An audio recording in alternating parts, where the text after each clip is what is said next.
हुए, उस भगवान को प्रसन्न करते हुए, गुरु महाराजों को प्रसन्न करते हुए इस जीवन का लाभ प्राप्त करें। और इसके पश्चात सुखदेव जी का प्राकट्य वर्णन किया, आप लोगों ने श्रवण पान किया। प्रमुख जो श्रोता हैं परीक्षित जी महाराज, अब उनके कथा को प्रारंभ करते हैं। बोले कृष्ण कन्हैया लाल की जय हो।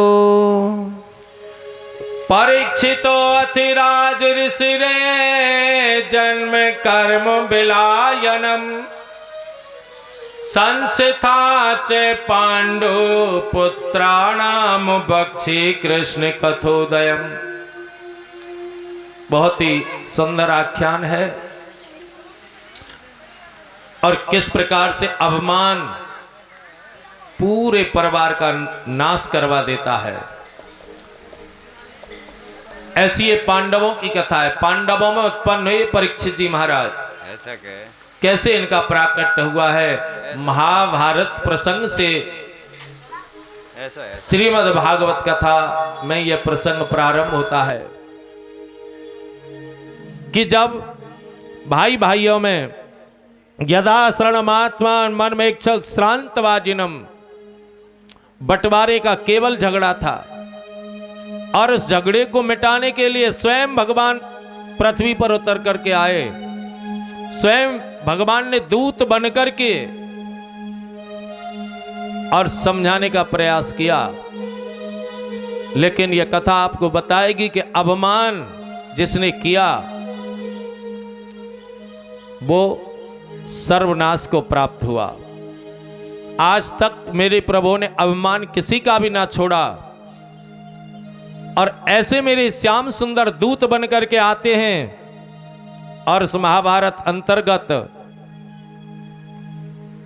धृतराष्ट्र महाराज के पुत्र दुर्योधन, जिनके रोम रोम में अभिमान प्रवेश कर चुका, ऐसे दुर्योधन ने जब पांडव पुत्र पांचों पांडवों से उनका राज्य छीन लिया, उनको एक गांव भी देने के लिए वो राजी नहीं हुए, तो मेरे श्याम सुंदर दूत बनकर के आते हैं और इस प्रकार मेरे श्याम सुंदर ने आकर के प्रस्ताव रखा कि मैत्री की राह दिखाने को, सबको सुमार्ग पर लाने को। मेरे श्याम सुंदर ने सोचा लड़ाई झगड़े में तो ये पूरा का पूरा परिवार नष्ट हो जाएगा। कौरव पांडव आपस में भाई भाई हैं, एक परिवार का नाश होना इसमें निश्चित है। इसलिए समझाने से यदि काम चले कि मैत्री की राह दिखाने को, सबको सुमार्ग पर लाने को, दुर्योधन को समझाने को, भीषण विध्वंस बचाने को मेरे श्याम सुंदर पधारे। कहा कि भगवान हस्तिनापुर आए और पांडवों का संदेशा लाए। भगवान हस्तिनापुर आए, पांडवों का संदेशा लाए। दो न्याय, अगर तो आधा दो, यदि इसमें भी तुम्हें बाधा हो। भाई भाई का बंटवारा होता है, अगर तुम झगड़ रहे हो तो आधा आधा राज्य बांट लो, यही न्याय की बात है। यदि इसमें भी यदि तुम्हें बाधा हो तो दे दो केवल 5 ग्राम। भगवान ने कितनी सुंदर बात कही कि सब कुछ तुम्हारे पास रखो, लेकिन इनको रहने के लिए, केवल सिर छुपाने के लिए स्थान दे दो। कि दे दो केवल 5 ग्राम, रखो अपनी धरती तमाम, हम वही खुशी से खाएंगे, पर जन पर असना उठाएंगे। असी तलवार को कहते हैं कि हम कभी हाथ में तलवार नहीं उठाएंगे, हम केवल 5 ग्राम में भी सबर कर लेंगे। लेकिन दुर्योधन वह भी दे ना सका और आशीष समाज के ले ना सका, उल्टा हरि को बांधने चला। जब हरि भगवान ने यह प्रस्ताव रखा तो उन्हें बांधने के लिए चल दिया कि उल्टा हरि को बांधने चला और जो था असाध्य उसे साधने चला। जब नास मनुज पर छाता है, कि जब नास मनुज पर छाता है, पहले विवेक मर जाता है। उसका जो ज्ञान है, उसके अंदर जो बुद्धि है, वो नष्ट हो जाती है। और इस प्रकार जब देखा कि दुर्योधन मुझे बांधने आ रहा है तो हरि ने भीषण हुंकार किया। हरि ने भीषण हुंकार किया और अपना स्वरूप विस्तार किया तो डगमग डगमग दिग्गज डोले और भगवान कुपित होकर के बोले कि हाँ दुर्योधन बांध मुझे। दुर्योधन तू मुझे बांधने आया है कि हाँ दुर्योधन बांध मुझे। हाँ दुर्योधन बांध मुझे, बांधने की इच्छा है तो बांध। भगवान ने अपना ऐसा विराट रूप दिखाया है कि यह देख गगन मुझ में लय है। जिसे तू बांधने चला है दुर्योधन, उसके बारे में जान ले। विराट रूप भगवान ने अपना धारण कर लिया और भगवान कहने लगे कि ये देख गगन मुझ में लय है और ये देख पवन मुझ में लय है। मुझ में विलीन झंकार सकल और मुझ में लय है संसार सकल। लेकिन हित वचन जो मैंने तुझसे कहे दुर्योधन, हित वचन नहीं तूने माना और मैत्री का मूल्य ना पहचाना तो ले भैया अब मैं जाता हूं। मेरी बात को जो तुमने नहीं माना तो मैं तो अपने स्थान पर चला जाऊंगा, लेकिन मैं जो कह कर के जा रहा हूं उस बात को याद रखना कि ले भैया मैं तो अब जाता हूं और अंतिम संकल्प सुनाता हूं। याचना नहीं अब रण होगा, जीवन जय या की मरण होगा। और इस प्रकार से हे दुर्योधन फण शेष नाग का डोलेगा, विकराल काल मोह खोलेगा। दुर्योधन सुन ले कि रण ऐसा होगा प्यारे, फिर कभी नहीं ऐसा होगा। भाई पर भाई टूटेंगे, विष बाण बूंद से छूटेंगे। जैसे बरसात होती है उस प्रकार से बाण छूटेंगे। दुर्योधन देखना आखिर तू भी साई होगा, आखिर तू भूसाई होगा। तू मिट्टी में, तू भूमि में मिल जाएगा और हिंसा का परदाई होगा। इस घोषणा को जब भगवान ने किया कि आखिर तू भी साई होगा, हिंसा का परदाई होगा, थी सभा लोग सब सन्न डरे। सन्न हो गई पूरी सभा, कोई नहीं बोल रहा है, चुप थे या फिर भीष्म पितामह से जैसे बलि बेहोश हो पड़े थे।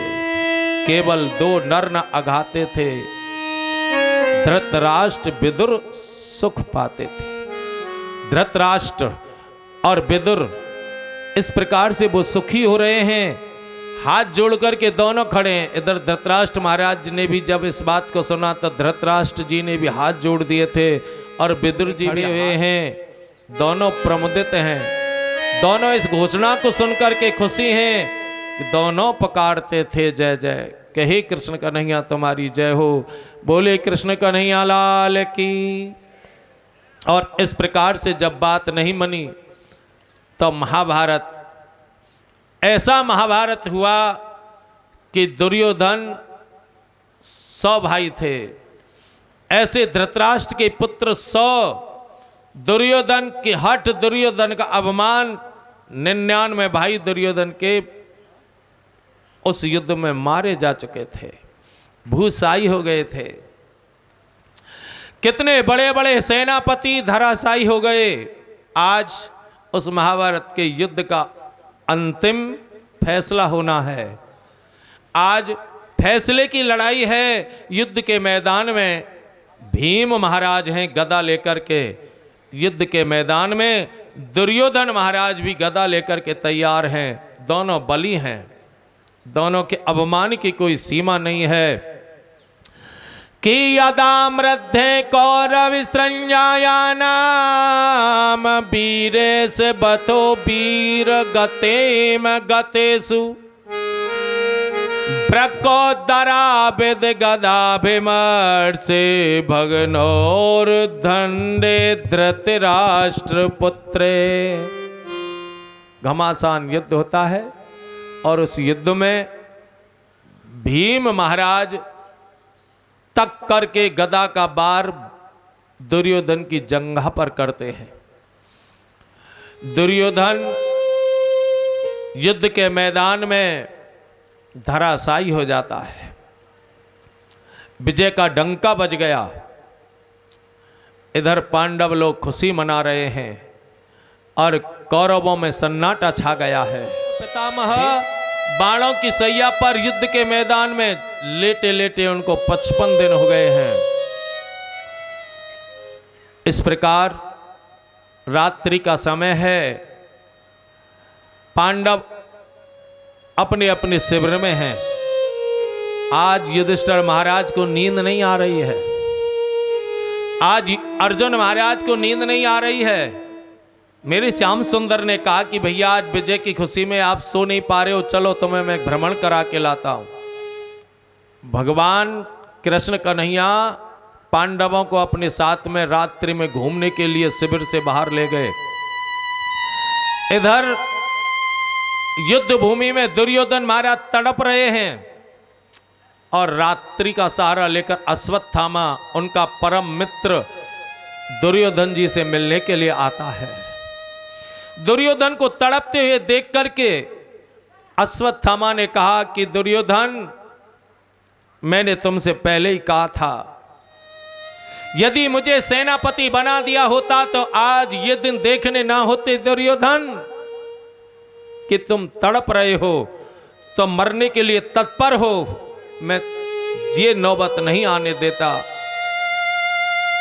दुर्योधन के नेत्रों की कोरों से टप टप आंसू निकल रहे हैं और रोता हुआ दुर्योधन कहता है कि अश्वत्थामा मेरे मित्र, हार जीत तो युद्ध के मैदान में एक ना एक की होती है, एक की हार होती है, एक की जीत होती है।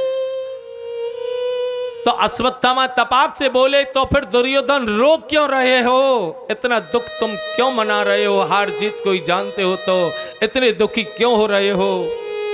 तो रोते हुए दुर्योधन ने कहा कि दुर्योधन, रोता इसलिए हूं कि हम 100 भाई थे, 99 भाई मेरे मारे जा चुके और 100वां मैं भी अब मरने के लिए तत्पर हूं। लेकिन रोता इसलिए हूं कि पांडव 5 थे, 5 के 5 सलामत हैं, उनमें से एक भी मर जाता तो मैं सुखपूर्वक अपने इस अंतिम समय को व्यतीत करता।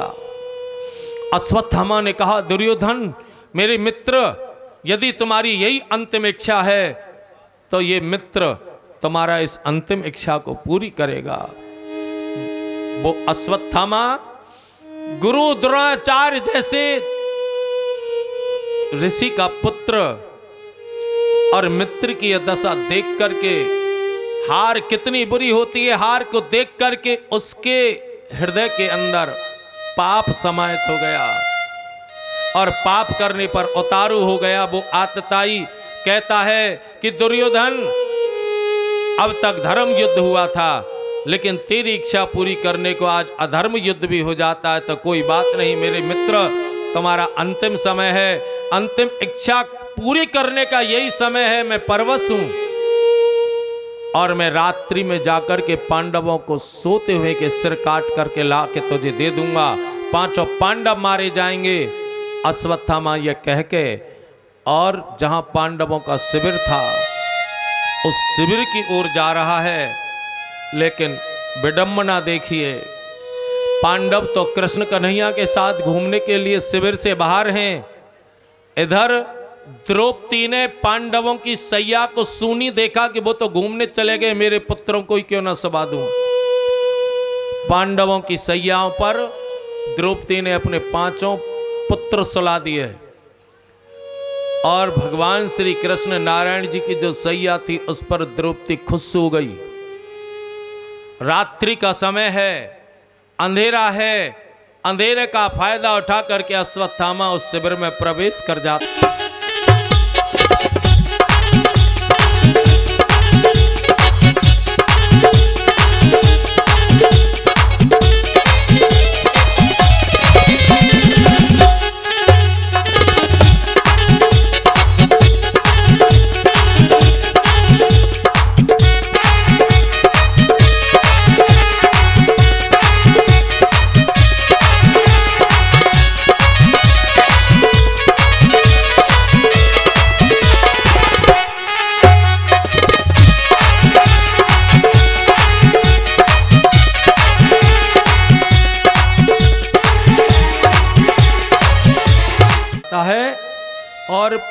पांडव समझ करके द्रौपदी के पुत्रों के सिर धड़ से अलग कर देता। वो आतताई, वो पापी पांचों द्रौपदी के पुत्रों को पोटली में बांधकर दौड़ता हुआ आए युद्ध के मैदान में कि दुर्योधन देख मेरे मित्र, मैं पांचों पांडवों के सिर लेके आ गया हूं। जैसे ही पोटली खोल के दिखाया तो दुर्योधन ये देख न पाया, हिलकी मार के रोया कि अरे दुष्ट, अरे आतताई, अरे पापी, ये तो द्रौपदी के पुत्र हैं, इन पुत्रों ने हमारा क्या बिगाड़ा था। अश्वत्थामा के नेत्र भी अब खुले कि अरे मुझसे कितना बड़ा पाप हो गया, मैंने द्रौपदी के पुत्रों को। यह समझ अश्वत्थामा कि जैसे ही पांडवों को पता चलेगा अब पांडव मुझे जीवित छोड़ने वाले नहीं, अश्वत्थामा मैदान छोड़ करके दौड़ लगा रहा है। इधर द्रौपदी को जैसे ही पता चला, द्रौपदी अपनी छाती पीटती पीटती भगवान श्री कृष्ण को पुकारती है। जैसे ही भगवान श्री कृष्ण ने कहा अरे द्रौपदी मुझे पुकार रही है, दौड़ के आए पांडवों के संग। और वो नजारा देख करके आज मेरे श्याम सुंदर के नेत्रों में भी आंसू झलक पड़े। क्या दुर्योधन दुष्ट आतताई, तेरे मित्र का यह कारनामा भगवान जान गए। इधर युधिष्ठिर महाराज, अर्जुन, भीम, नकुल, सहदेव ने देखा कि द्रौपदी के हमारे पांचों पुत्र हमारे धोखे में आकर के इस प्रकार कोई इनको मार गया है। जब द्रौपदी अपने पुत्रों की ये स्थिति देखकर अपनी छाती को पीटती पीटती रोती है, तो उस समय अर्जुन अपना गांडीव धनुष उठाता है और कहता है कि द्रौपदी रो मत। जिस आतताई, जिस पापी ने हमारे पुत्रों को इस स्थिति में पहुंचाया है, उसी के खून से मैं तुम्हें स्नान कराऊं तो मैं अर्जुन गांडीव धनुषधारी कहलाऊं। ये प्रतिज्ञा अर्जुन महाराज कर लेते हैं।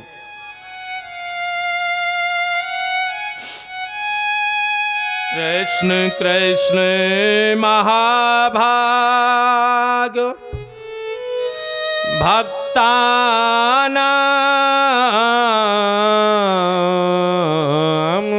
भयंकरः त्वमेको दह्यमानानामपि